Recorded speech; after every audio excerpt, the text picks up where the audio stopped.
నీతి ప్రవర్తన కలిగి నువ్వు ఉంటే నీకు ఏ ఆపద రాదు అని కాదు, నీకు కూడా కొన్ని ఆపదలు తారసిల్లే అవకాశం ఉంది.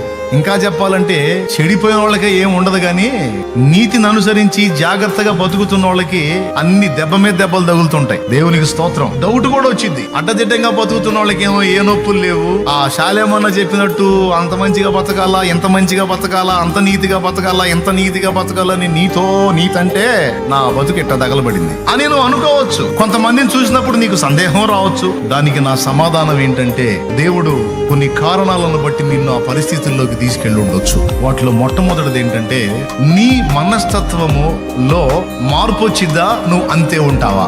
మేలు చేసి నువ్వు కీడులో పడతావు, అవతల వాళ్ళకి మేలు చేసి నువ్వు కీడులో పడతావు. నీకు డౌట్ వచ్చింది, ఇదేంది నేను మంచి చేసి నేను ఇబ్బందులు పడుతున్నానేంది.